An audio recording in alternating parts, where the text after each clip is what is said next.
पुण्यातील जेजुरी मोरेगाव रोडवर बुधवारी संध्याकाळी एक थरकाप उडवणारी घटना घडते।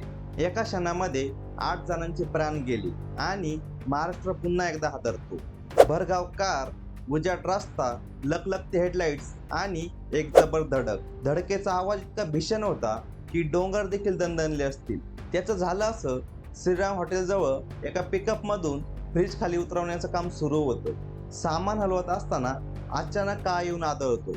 एक भरधाव कार येते आणि थेट पिकअपला धडक देते आणि काही क्षणातच 8 जणांचा श्वास कायमचा थांबतो।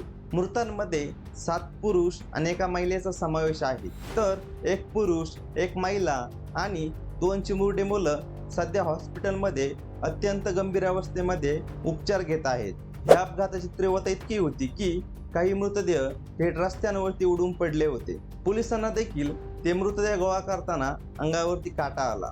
सर्व मृतदेह सध्या जेजुरी ग्रामीण रुग्णालयामध्ये पोस्टमॉर्टमसाठी हलवण्यात आले आहेत। तर इतर जखमींवरती शांताई हॉस्पिटलमध्ये सध्या उपचार सुरू आहेत।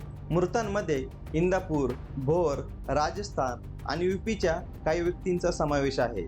म्हणजेच काय तर अपघात एक होता, परंतु वेगवेगळ्या घरांमधले 4 आयुष्य उद्ध्वस्त होतात। मग आता प्रश्न पडतो की या अपघातामध्ये नक्की दोषी कोण? कार चालकाचा कंट्रोल सुटला होता का, की मग रस्त्यावरील बिनधास्त वेग आज पुन्हा एकदा एका कुटुंबाचं भविष्य खाऊन गेलाय? हे बघावं लागेल। रस्त्यावरती अपघात घडतो, याची बातमी देखील होते आणि काही दिवसानंतर आपण सर्वच ही गोष्ट विसरून जातो, परंतु ज्यांच्या कुटुंबामधील व्यक्ती गेलेले असतात त्यांचं आयुष्य कायमचंच काळोख्यात बुडलं जातं।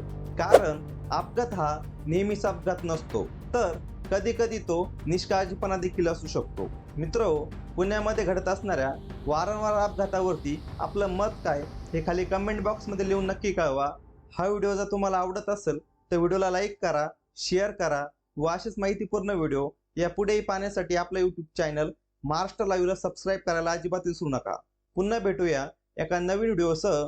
तोपर्यंत स्वतःची काळजी घेत राहा। जय महाराष्ट्र।